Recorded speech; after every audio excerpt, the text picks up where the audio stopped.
오늘 주시는 하나님의 말씀 요한계시록 7장 13절로 17절 말씀입니다. 우리 한 절씩 받들어 읽습니다. 장로 중 하나가 응답하여 나에게 이르되 이 흰옷 입은 자들이 누구며 또 어디서 왔느냐. 내가 말하기를 내 주여 당신이 아시나이다 하니 그가 나에게 이르되 이는 큰 환난에서 나오는 자들인데 어린 양의 피에 그 옷을 씻어 희게 하였느니라.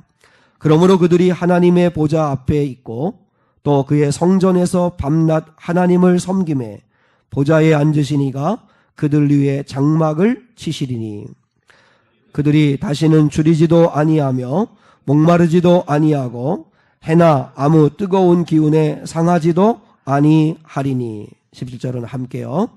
이는 보좌 가운데에 계신 어린 양이 그들의 목자가 되사 생명수 샘으로 인도하시고 하나님께서 그들의 눈에서 모든 눈물을 씻어주실 것임이라. 아멘. 아멘.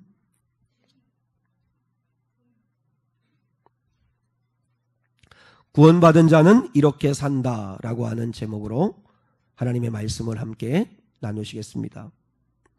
요한계시록 7장은 두 가지 질문에 대한 답으로 구성되어져 있습니다. 첫 번째 질문은 뭐냐면 6장 17절을 함께 한번 보시겠습니다. 6장 17절 요한계시록 6장 17절 같이요. 시작.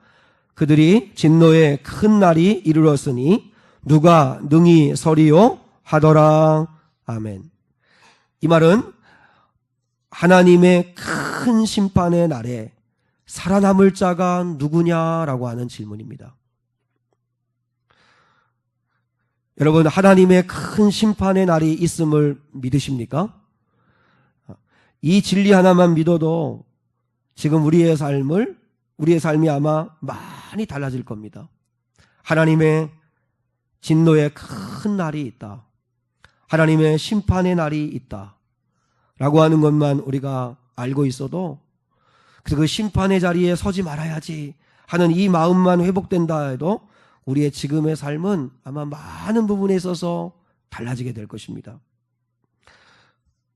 하나님의 큰 심판의 날이 분명히 있는데 그 심판의 날에 살아남을 자가 누구냐라고 질문을 합니다. 그때의 그 대답은 7장 9절입니다. 7장 9절. 7장 9절. 자, 같이 한번 읽으시겠습니다. 시작.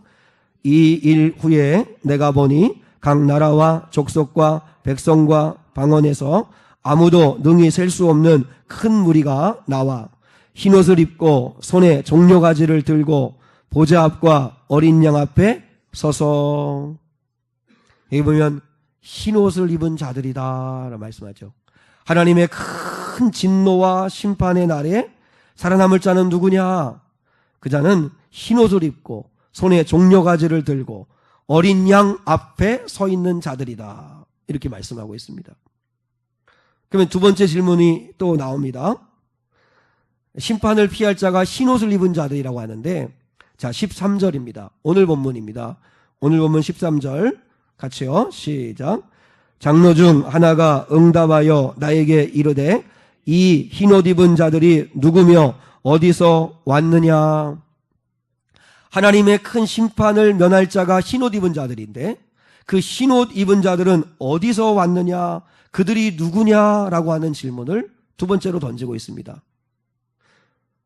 첫째로 오늘 흰옷 입은 자, 흰옷에 대한 비밀을 우리가 분명히 깨달아야 합니다. 흰옷 입은 자들은 어디서 왔느냐라고 이야기합니다. 첫 번째는 큰 환난에서 나오는 자들이다라고 얘기합니다. 자, 14절입니다. 14절. 본문 14절. 시작. 내가 말하기를 내 주여 당신이 아시나이다 하니 그가 나에게 이르되 이는 큰 환난에서 나오는 자들인데.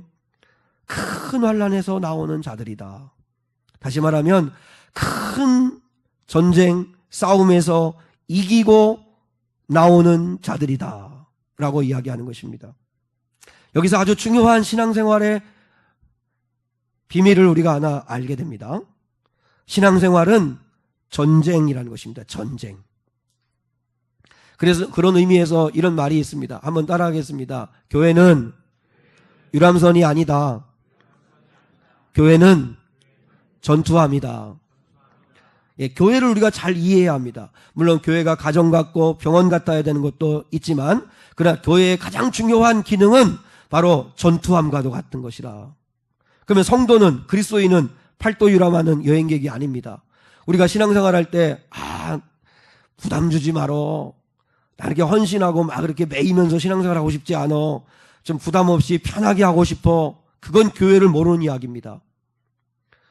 마치 교회를 출석하고 교회를 다니는 걸 소풍 가듯이, 아니면 관광 여행하듯이 편하게 하려고 하는 건, 그건 마귀도 가만두지 않는 일입니다. 여러분, 신앙생활은, 성도의 삶은 전쟁터로 나가는 십자가의 군병같이 하는 것입니다. 오늘 흰옷 입은 자는 누구예요? 승리한 자는 누구예요? 구원받은 자는 누구예요? 큰 환난, 큰 시험, 큰 싸움에서 이기고 나오는 자들이라고 말씀하잖아요. 이 땅에서 우리의 신앙생활은 영적 전쟁이에요. 영적 전쟁에서 이긴 자가 구원함을 받는 거예요. 이긴 자가 하나님 앞에 서는 거라고 분명히 말씀하시죠.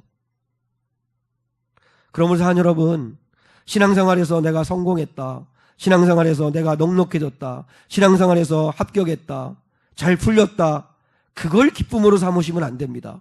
그러면 반대로 불합격하고 실패하고 그리고 많은 손실을 입으면 주님을 떠날 겁니까? 요한계시록에서 어떤 자에게 하나님의 나라의 상급을 받느냐고 말씀하면 이기는 자라고 말씀합니다. 이기는 자. 그러니까 성경은 계속 일관되게 전쟁이라고 하는 걸 염두에 두고 우리에게 말씀을 하세요.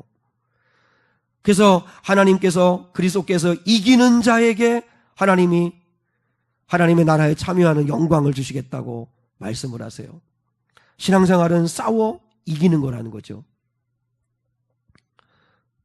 신명기 20장에서 전쟁에 나갈 때 이스라엘 백성들에게 하나님이 지켜야 할 규칙을 말씀하십니다.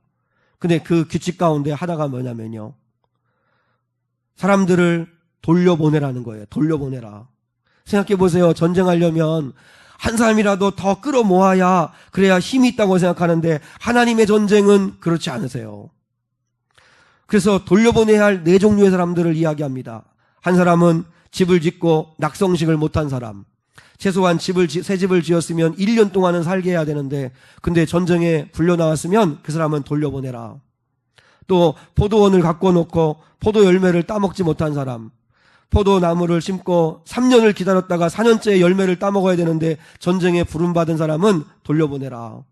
그래서 포도 열매를 먹게 하라 하는 거지요. 또 세 번째는 약혼하고 결혼하지 못한 사람도 돌려보내라. 1년 동안은 결혼 생활을 통해 그 여인을 즐겁게 하고 그리고 전쟁에 나오도록 그들을 돌려보내라는 것입니다. 한번 생각해 보세요. 왜 하나님이 그렇게 말씀하죠? 집 짓고 그 집에 살아보지 못한 사람, 포도원 갖춰놓고 열매 못 따먹은 사람, 그리고 약혼하고 결혼생활, 신혼생활 1년 못한 사람 돌려보내라. 자칫 이들은 미련을 둘 사람들이기 때문이랍니다. 미련을 둘 사람들. 종종 우리 가운데 보면 내가 왜 예수 믿어가지고 이 고생이냐고. 여러분, 농담이라도 그런 말을 하면 안 됩니다. 우리가 바라보고 주님께로부터 얻어야 할 그 놀라운 영적인 상급은 여러분이 눈이 닫혀서 보지 못하니까 그런 말하는 거지, 하나님이 주시는 은혜와 비교하면 내가 치러야 할 대가는 아무것도 아닙니다. 네, 일부 예배 시간에도 그런 이야기 했지만, 만약에 우리 주영이가 그럴 일이 없어요. 그러니까 이제 비유를 드는 거지만, 이 아이가 서울대를 갔다고 생각해 보십시오. 서울대에 입학을 했다. 그럼 여러분, 관악산 그 산골, 또 시골, 서울 그 멀리, 또 그리고 그 집값이 비싼 그 서울 땅 못 보낸다. 우리가 그러게 하겠습니까? 투잡, 쓰리잡을 뛰든지 빚을 내든지 어떻게 하든지 아무튼 학교에 보내겠지요. 하다못해 서울대는 비교할 바도 없는 하나님의 나라, 천국에 들어가는 일, 그걸 위해서 여러분 우리가 왜 희생 못하고 왜 대가를 지불하지 못할 일이 뭐가 있겠습니까? 그런데 미련을 줄 수 있기 때문에 그들은 돌려보내라는 거예요. 돌려보내라. 절대로 자꾸 뒤돌아보고 곁눈질하고 자꾸 미련 두고 그렇게 신앙생활하지 않기를 축복합니다. 그리고 또 한 사람의 종류는 두려워하거나 무서워하는 사람도 돌려보내라 이렇게 말씀하세요. 사실 전쟁을 치르는데 무섭지 않은 사람이 어디 있고 두렵지 않은 사람이 어디 있겠어요. 근데 그 감정을 다 극복해 낸 사람이라는 거죠. 왜 하나님이 이렇게 하시는가가 중요합니다. 왜 하나님이 이렇게 하실까요? 하나님은 성경 어디를 보아도 하나님이 이루어 가시는 역사 속에는 그런 것 같아요. 많은 숫자를 원하지 않으신다는 거예요. 소수라도 정예병을 원하신다는 거예요. 그렇지 않으면요, 예수님은요 12제자의 그 당신의 목회 3년을 허비하지 않으실 겁니다. 근데 예수님은 오직 12명에게 심혈을 기울이세요. 그것도 12명 가운데 한 사람은 낙오하지만, 왜요? 주님이 원하시는 건 제자를 키우는 거고 소수의 정예병을 키워내는 것이 주님의 사명이지 많은 군중을 끌어모으는 게 주님의 목적이 아닌 것 같아요.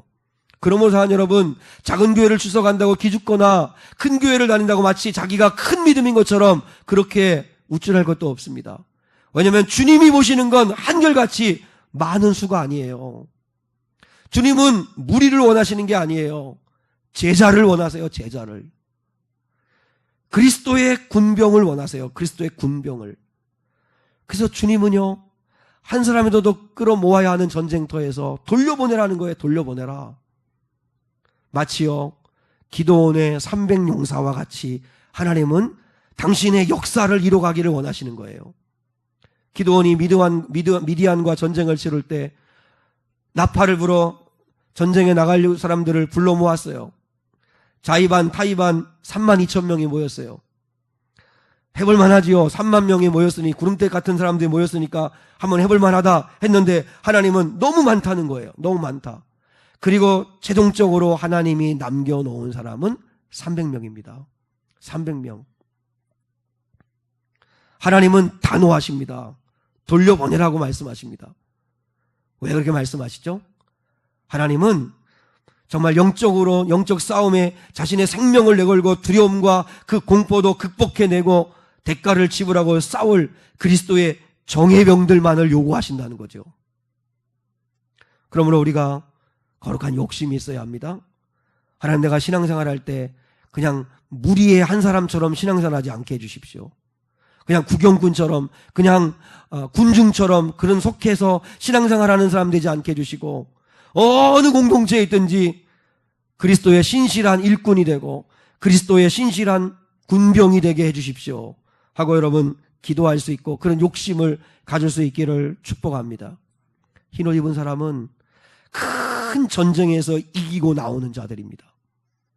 그리고 이 흰옷 입은 자들을 계속 설명합니다. 자, 14절을 보겠습니다. 14절 같이요, 한번 더 읽겠습니다. 시작. 내가 말하기를 내 주여 당신이 아시나이다 하니 그가 나에게 이르되 이는 큰 환난에서 나오는 자들인데 어린 양의 피에 그 옷을 씻어 희게 하였느니라. 이 흰옷의 비밀입니다. 원래 이들은 더러운 옷을 입은 자들이었습니다. 죄성을 가진 죄인의 옷을 입은 자들이었다는 거죠. 그런데 어린 양 예수의 피로 그 옷이 깨끗이 빨래되어진 사람들, 씻겨진 사람들, 그들이 바로 흰옷 입은 자들이라는 것이죠. 무슨 이야기 하는 건지 아시죠? 우리는 죄인이었는데 어린 양의 보혈의 피로 죄씻음 받고 하나님의 거룩한 자가 된 줄 믿습니다. 그럼 우리는 흰옷 입고 살아야 돼요. 흰옷 입고. 그 다음에 17절을 보겠습니다. 17절이요. 시작. 이는 보좌 가운데에 계신 어린 양이 그들의 목자가 되사, 여기 보면 그들의 목자가 되어주신다. 이게 뭐예요? 어린 양이 나의 목자가 된다면 나는 그분의 양인 관계가 맺어진다는 뜻입니다. 어린 양을 주인 삼고 어린 양을 목자 삼고 어린 양 예수를 따라가는 양, 그가 흰옷 입은 자라는 거예요. 그가 흰옷 입은 자. 그리고 15절입니다. 15절 좀 순서 바뀌는데 한번 같이 또 읽겠습니다. 시작. 그러므로 그들이 하나님의 보좌 앞에 있고 또 그의 성전에서 밤낮 하나님을 섬김에 보좌에 앉으시니가 그들 위에 장막을 치시리니, 이들은요 성전에서 밤낮 하나님을 섬기는 자들이라는 거예요. 사명 감당하는 자들이라는 거예요. 사명 감당하는 자들. 한마디로 말하면 어린 양의 피로 깨끗이 씻김 받은 자, 어린 양을 자신의 목자로 삼은 자, 그리고 밤낮 성전에서 하나님을 섬기는 자, 이 사람들을 구원받은 자라고 이야기합니다. 구원받은 자. 아주 중요한 두 가지 질문이 있습니다. 나는 예수를 믿고 구원받았습니다. 당신은 예수를 믿고 구원받았습니까? 라고 하는 질문에 대해서 여러분이 대답을 하셔야 합니다. 나는 예수를 믿고 구원받았나? 난 예수를 믿는가? 난 예수님을 만났는가? 때로는 어떤 분은 중학교 때, 어떤 분은 고등학교 때, 어떤 분은 또한 작년일 때, 아무튼 하나님의 부르심을 받아서 예수를 믿는 구원의 경험, 구원의 체험을 한 분들이 있을 수 있습니다.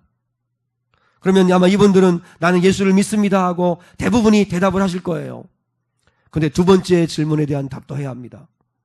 그러면 구원받았다면 그런 구원받은 자답게 목자 되시는 예수 그리스도와 날마다 살아가고 계십니까? 나에게 구원받은 자의 특징이 나타나고 있습니까? 이 두 번째 질문을 하면 대부분 많은 사람들이 대답하지를 못합니다. 왜냐하면 예전에는 정말 은혜 받고 구원받은 것 같은데 지금 내가 살아가는 모습 보면 주님과 함께 날마다 동행하지는 않는 것 같거든요. 구원받은 자의 특징이 나에게 없는 것 같거든요. 나의 영적인 상태가 어느 순간에 시들시들해졌거든요. 그래서 대답하지를 못해요. 여러분, 우리는 착각하면 안 됩니다. 한 번 구원은 영원한 구원이다. 성경에 어디에도 그런 말은 없습니다. 내가 중학교 때 아니면 고등학교 때 언제 예수를 영접하고 구원받았으니 내 구원은 누구도 빼앗아갈 수 없는 영원한 구원이다. 성경은 그렇게 말하지 않습니다. 날마다 너희의 구원을 이루어가라고 말씀하십니다. 고린도서에 보면 선줄로 아는 자는 넘어질까 늘 조심하라고 말씀하십니다. 믿음에서 파선한 자가 있다고 말씀하십니다.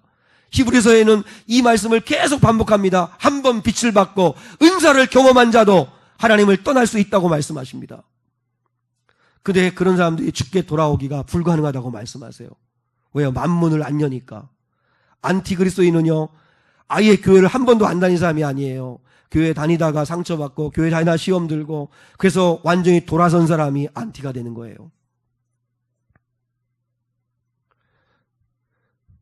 나는 매일매일 주님과 구원받은 사람답게 주님과 동행하는 삶을 살아가는가? 완벽하다는 걸 말하는 건 아니에요. 그런 사모하는 마음, 그런 의식함, 그런 깨어있음이 있어야 한다는 것입니다. 그게 구원받은 자라는 것입니다. 분명한 사실은요, 교회 안에 있는 사람이라고 다 구원받는 건 아니라는 것입니다. 오늘 2부 예배를 드리는 오늘 이 시간에 우리 성도들 가운데도, 아니 모든 교회 안에도 두렵지만 인정하고 싶지 않지만 교회 안에 있는 사람 가운데도 지옥 갈 사람들이 있다는 것입니다. 이게 얼마나 두려운 일이에요. 한번 생각해 보세요. 두 학생이 있어요. 한 학생은 아예 시험을 포기했어요. 그래서 공부를 아예 안 했어요. 그러니까 결국은 이 사람은 떨어졌어요. 또 한 사람은 열심히 했어요. 정말 최선을 다해 공부했어요. 그런데 떨어졌어요. 떨어진 결과는 똑같아요. 근데 둘 가운데 누가 더 억울할까요? 누가 더 억울할까요? 떨어진 거에 대해서. 열심히 공부한 사람이겠죠. 어차피 공부 안 하고 포기한 사람은 기대도 안 해요. 그리고 떨어진 건 당연한 거예요.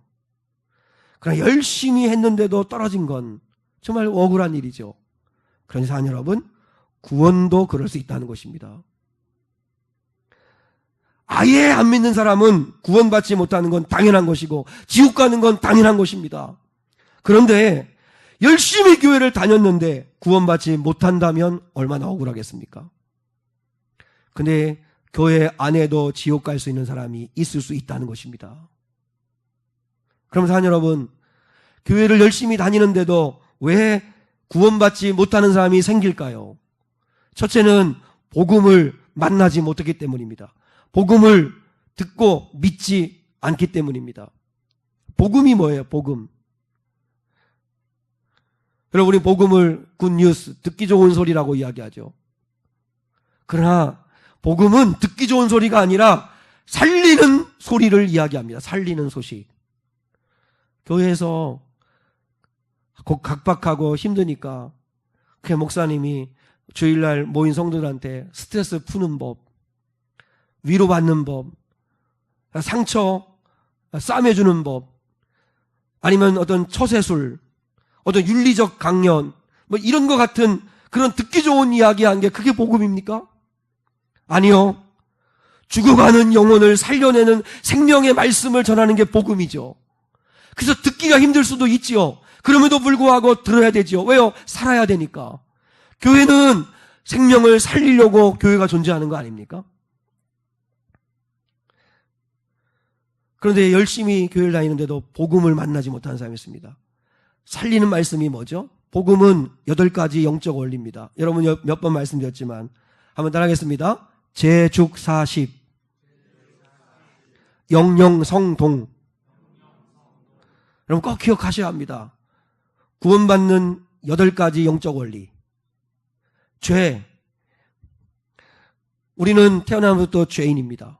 죄성을 가지고 태어났습니다. 어린아이 키워봐도 아시지 않습니까? 우리는 성선설이 아닙니다. 성악설입니다. 태어날 때부터 우리는 악한 자로 태어납니다. 죄에 오염되어 태어납니다. 우린 죄인입니다. 죽. 그 죄를 해결하지 않는 한, 그 죄를 씻지 않는 한 우리는 반드시 죽게 됩니다. 육신도 죽지만 영원히 지옥에 가게 됩니다. 죽.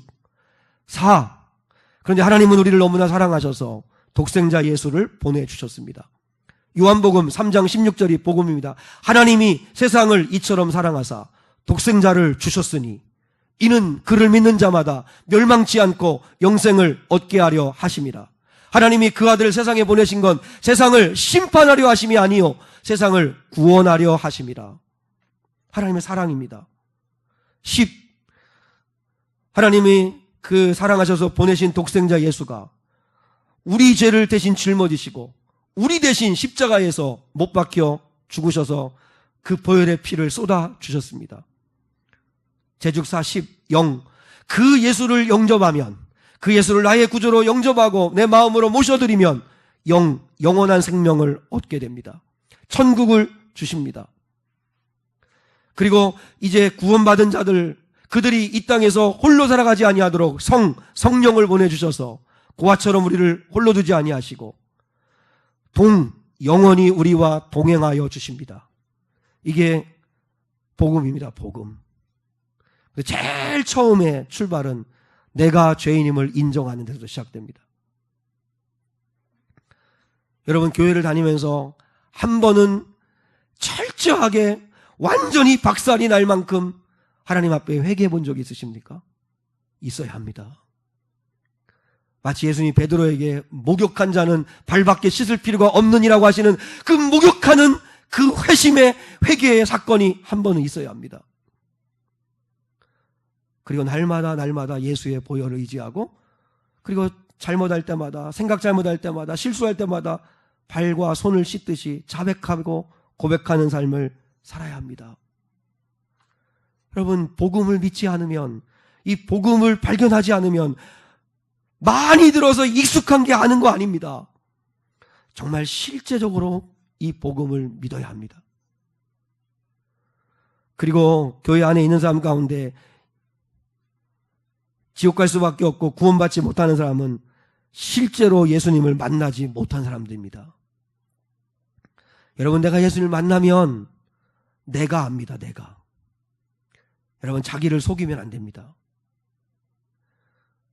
직분이 구원을 보증하는 것도 아니고 장로교단에 있는 것도 구원을 보증하는 것도 아니고 방언받았다고 구원받는 것도 아니고 내가 예수를 실제로 만나야 합니다. 그건 내가 합니다. 내가. 그리고 주변 사람들이 압니다. 반드시 주변 사람들이 알아야 합니다. 내가 구원받은지 완벽한 삶을 살아낸다는 뜻이 아니에요. 근데 저 안에는 생명이 있다는 게 보여야 돼요. 그리고 마귀가 합니다. 마귀가. 그래서 마귀가 구원받은 사람, 예수 만난 사람은 가만두지 않습니다. 그때부터 시험하고 그때부터 공격하고 어려움을 주기를 시작합니다. 그리고 하나님이 아십니다. 하나님은 속일 수 없습니다. 신앙생활하는 목적이 뭐죠? 신앙생활하는 목적은 구원받기 위해서 하는 겁니다.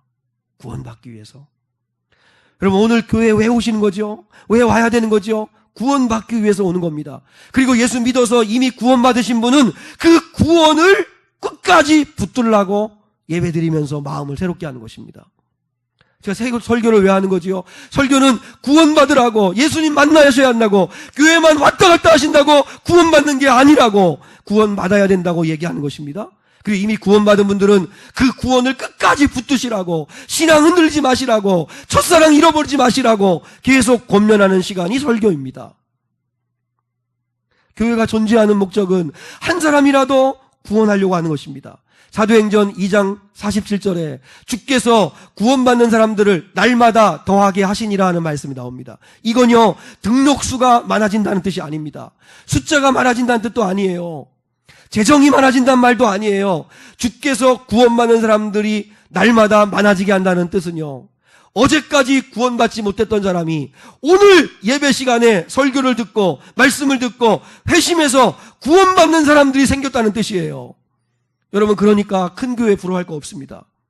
중요한 건 진짜 부흥은 어제까지 예수 안 믿었던 사람이, 어제까지 차지도 덥지도 않은 미지근한 신앙인 사람이 예배를 통해서, 말씀을 통해, 찬양을 통해, 기도를 통해, 그래서 다시 회심하고 살아났다면 그러면 교회는 부흥하는 것입니다. 우리 교회는 그래서 부흥하기 원합니다. 주님은 한 번도요, 여러분, 등록수가 많아진 걸 기뻐하는 게 아니고 무리가 밀려오는 걸 기뻐하지 않아요. 그 한 사람 한 사람이 제자가 됐느냐, 그 한 사람 한 사람이 십자가의 군병이 됐느냐, 그 한 사람 한 사람의 영혼이 거듭났느냐.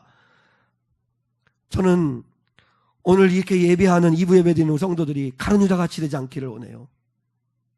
가룟 유다는 3년 동안 예수님과 함께 살았습니다. 예수님 말씀을 수없이 들었습니다. 자기도 성령의 능력을 행한 적이 있습니다. 은사 받아본 적이 있습니다. 그리고 회개라고 하는 중요한 직책을 맡아 봉사도 한 사람입니다. 그런데 그는 거듭나지 못해 구원받지 못했습니다. 우리는 예배 시간마다 와 설교를 듣습니다. 그리고 또 여러분이 직분도 맡아서 봉사도 하십니다. 때로는 여러분 예전에 방언도 받아보시고 아니면 뜨거울 때는 은사도 경험해본 적 있으십니다. 근데 지금은 구원을 잃어버린 사람이 있을 수 있다는 거예요. 가룟 유다 같이 되면 안 되지 않습니까? 지금도 나는 흰 옷을 입고 있는가? 어린 양의 보혈로 나는 씻음 받고 있는가? 어린 양을 나의 목자 삼고 그분을 따라가고 있는가? 날마다 점검하셔야 합니다. 여러분, 교회는 구원받으려고 오는 것입니다. 전도도 구원하려고 전도하는 것입니다. 왜 입을 열어 예수를 전합니까? 전도하려고요. 그 영혼 살리려고요. 왜냐하면 그게 구원해야 그게 교회가 사명이거든요. 저는 우리 상한성도들이 교회 다니면서 주님을 놓치지 않기를 원합니다. 주방 봉사조일 때 밥하고 반찬 신경 쓰고 막 사람한테 막 치고 그러다가 주님 놓치고 가시면 안 됩니다. 목사인 저도 설교 준비하고 오늘 성도들이 왜 왔나 안 왔나 막 신경 쓰고 다른 거에 마음 쓰다가 주님 놓치면 안 되고, 여러분 어떤 일을 하든지 주님을 놓쳐서는 안 됩니다. 그러면 여러분 구원받으려면 어떻게 해야 될까요? 구원받으려면 제일 먼저 귀가 열려야 합니다. 귀가 열려야 합니다. 여리고의 두 소경이 보지 못한 사람입니다. 그런데 여러분 그들이 들었습니다. 예수가 지나가신다는 말 들었습니다. 그래서 그 예수께 소리칩니다. 다윗의 자손이여 나를 불쌍히 여기소서. 조용히 해라. 제 아들이 막 꾸짖으니까 더 큰 소리를 지르면서 다윗의 자손이여 나를 불쌍히 여기소서. 여러분 귀가 열리니까 주님을 부릅니다. 사랑하는 여러분, 오늘 예배 시간에 하나님의 말씀이 여러분이 들릴 수 있기를 축복합니다. 정말 내가 구원받았나? 내가 정말 구원받았다고 난 생각했는데 예수님과 난 동의하고 있는가? 그 구원이 정말 확실히 내 안에 있는 건가? 생명이 있는 건가? 날마다 두렵고 떨림으로 너희 구원을 이뤄가라고 말씀하세요. 그런데 우리는 어느 순간에 귀가 닫혀가지고 도무지 하나님의 말씀이 들리지 않는다면 내 영이 지금 죽은 거 아니에요? 그리고 구원받으려면 두 번째, 입이 열려야 합니다. 근데 교회에 왔는데 도무지 찬송하자고 해도 입 하나 열리지 않는 분이 있어요. 그냥 입을 닫고 계신 분들이 있어요. 여러분, 그거를 자연스럽게 생각하지 마세요. 그 내용이 죽어 있다고 생각하셔야 돼요. 기도할 때는 기도가 열려야 되고, 찬송할 때는 찬송이 벌려져 불러야 되고, 전도할 때는 예수를 증거하는 사람이 되어야 합니다. 예수의 옛자도 말 못하고, 주변 사람들이, 아니 안 믿는 친구 사람들이 예수님을 믿는지 교회 다니는지도 모를 만큼 숨어서 예수 믿으면 안 됩니다. 여러분, 우리는 입이 열려야 합니다. 그리고 귀가 열리고 입이 열리면 마음이 열립니다. 마음을 점검해 보세요. 여러분 마음 안에 누가 계신지. 어느 여자 집사님이, 목사님이 신방 오신다고 그래서 집을 열심히 치우고, 이왕이면 우리 목사님한테 좀 잘 보이고 싶은 마음에서, 참 이런 착한 성도들이 있으면 좋겠어요. 그죠? 이런 그 어린애 같은 마음. 그래서 그 거실에다가 이제 성경책을 하나 좀 올려놓는 게 좋겠다. 그렇다고 너무 또 이렇게 위선적이면 안 되지만, 그래서 정성을 다하고 거실에다가 성경책을 올려놓을 생각으로 그 어린 딸한테 얘기했대요. 딸아, 그 안방에 가지고 엄마가 그거 아끼고 사랑하는 그 책 있지, 가져오라고. 그랬더니 그 딸이 가지고 왔는데 쇼핑몰 카탈로그더래요. 여러분, 자기는 성경책 가져오라고 한 건데, 근데 이 딸은 그 뭐 분위기를 모르고, 그 느낌을 모르니까 그 쇼핑몰 책자 가지고 나오더라는 거죠. 여러분, 이 엄마가 평소에 무슨 모습을 보여준 거죠? 성경을 사랑한 게 아니라 쇼핑몰 카탈로그를 사랑한 거죠. 뭘 살까? 지갑은 뭘로 할까? 백은 어떻게 할까? 마음에 주님 없는 거죠. 마음에 세상의 것이 있는 거죠. 여러분, 마음을 점검하세요. 마음 안에 예수 그리스도가 계셨다가도 떠났다면, 오늘 오후 예배 때 말씀을 나누겠지만 요한계시록 3장 20절에 내가 문 밖에서 두드린다는 이야기는 안 믿는 사람한테 하는 말이 아니에요. 이미 예수를 믿었다가 하나님과 담쌓고 사는 성도들한테 다시 말씀하시는 거예요. 내가 문 밖에서 두드리고 있사오니 문을 열고 다시 너의 마음 안에서 교제하자. 다시 뜨거워지자. 마음의 문을 열라고 말씀하시는 거예요. 구원받으려면 마음의 문이 열려야 돼요. 산 여러분, 그래서 구원을 받은 사람은 이렇게 산다고 말씀을 하세요. 자, 오늘 16절입니다. 16절 같이 한번 읽겠습니다. 시작. 그들이 다시는 줄이지도 아니하며 목마르지도 아니하고 해나 아무 뜨거운 기운에 상하지도 아니하리니.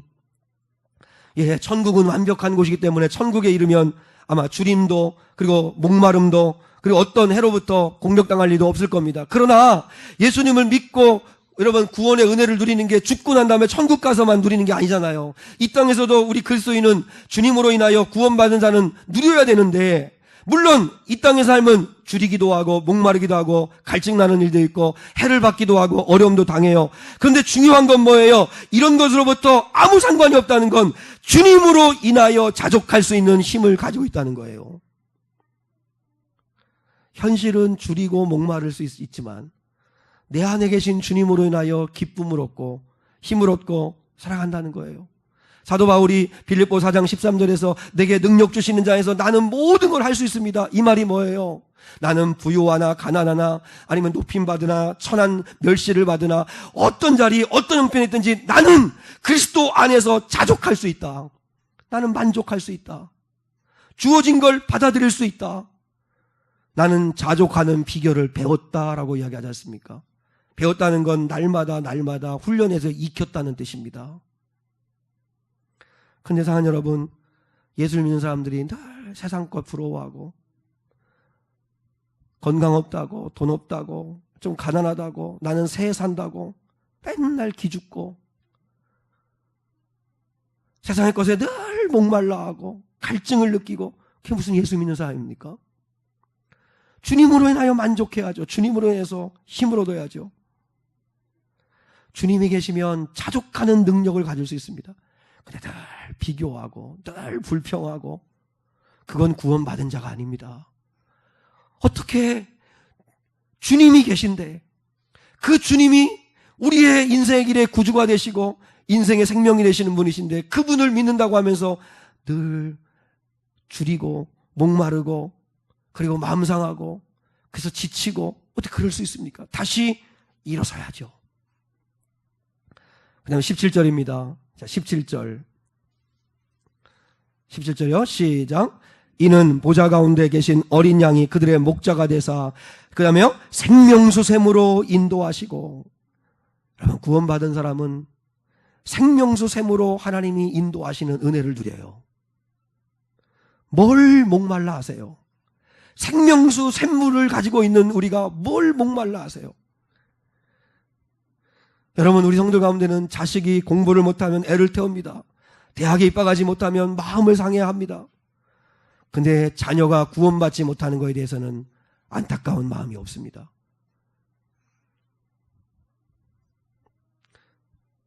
여러분 공부를 좀 못하면 어떻습니까?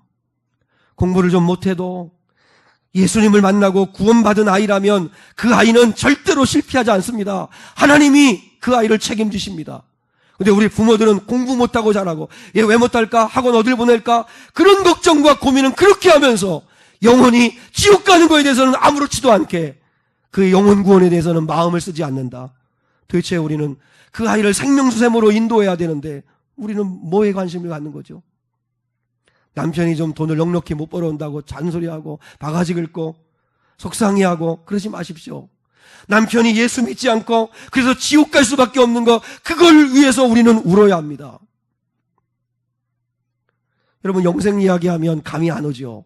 우리 인간은 너무 큰 소리, 너무 큰 건 보지를 못하니까 그래서 영생 이야기하면 감이 안 옵니다. 마찬가지입니다. 근데 여러분 보세요.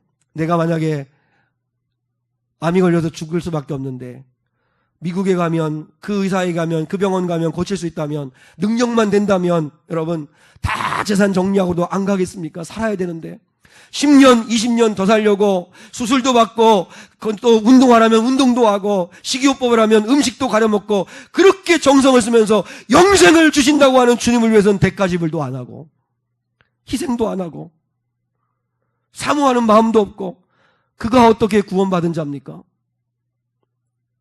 일본에 여러분 아주 유명한 야구선수 이치로라는 야구선수가 있죠. 3,000안타를 쳤다고 그러는데 우리나라 취수선수 보니까 45게임 연속 출루요. 대단하죠. 이치로의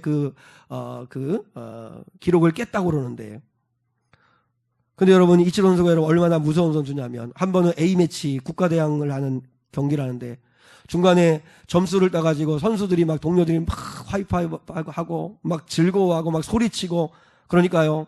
그 이치로 선수가 그렇게 얘기했답니다.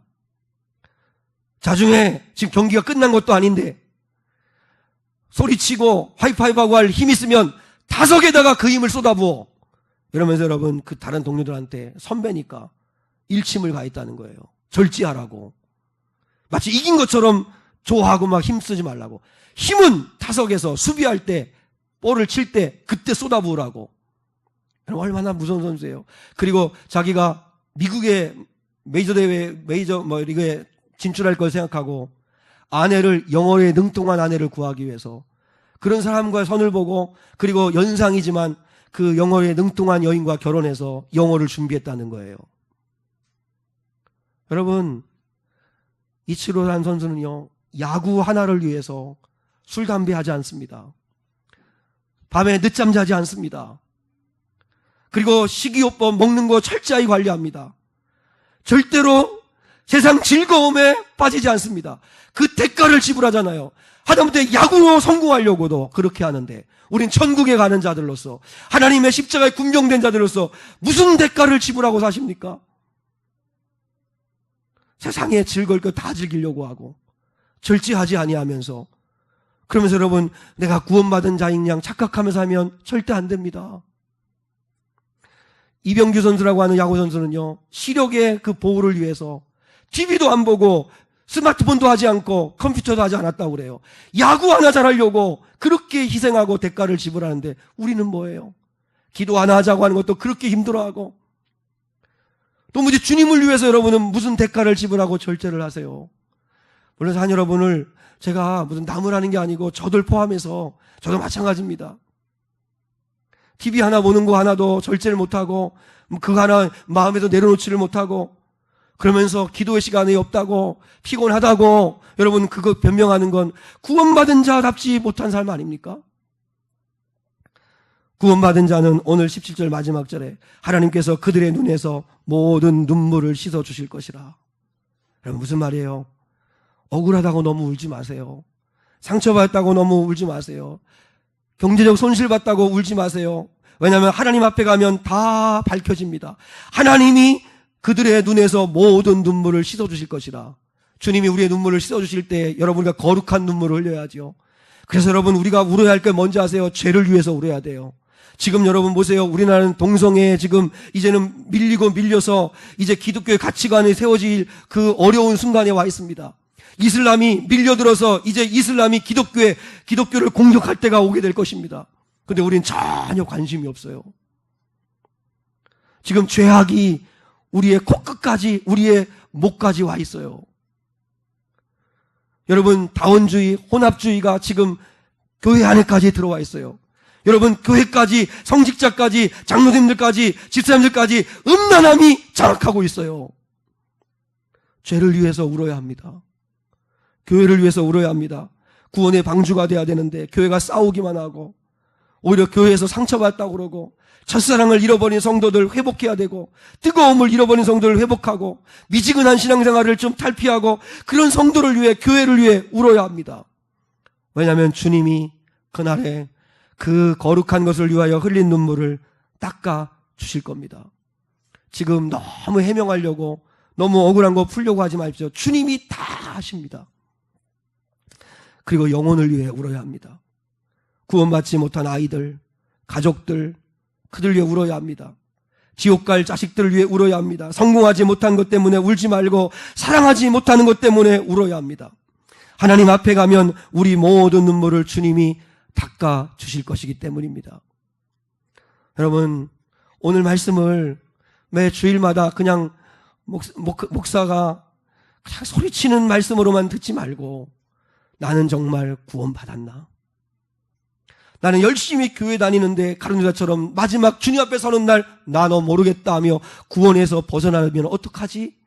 여러분, 구원은요 불안해하지는 마세요. 그러나 두렵고 떨림으로 날마다 확인하며 이루어 가셔야 돼요. 나는 주님과 동행하고 있나? 내 안에 주님 계시나? 생명 있나? 내 신앙 어느 순간에 미지근해지지 않았나? 첫사랑 다 잃어버리지 않았나? 자꾸 두려워하는 마음을 가지셔야 돼요. 겁이 덜컥 나셔야 돼요. 이렇게 하다가 나 지옥 가는 거 아닐까? 이렇게 하다 하나님의 심판받는 거 아닐까? 여러분, 두려운 마음이 회복되어 구원받은 자다운 삶을 살아갈 수 있기를 주님의 이름으로 축복합니다. 우리는 구원받아야 합니다. 이 구원의 은혜, 그래서 우리 성도들 모두가 다 주님 앞에 흰옷 입은 자, 어린 양의 피로 깨끗이 씻김받고, 어린 양의 예수님을 나의 목자 삼고, 그리고 그 예수님의 거하시는 성전에서 밤낮으로 예배하고 섬기시며 살아가는 구원받은 자의 삶을 사는 저와 여러분 될 수 있기를 축복합니다. 기도하겠습니다.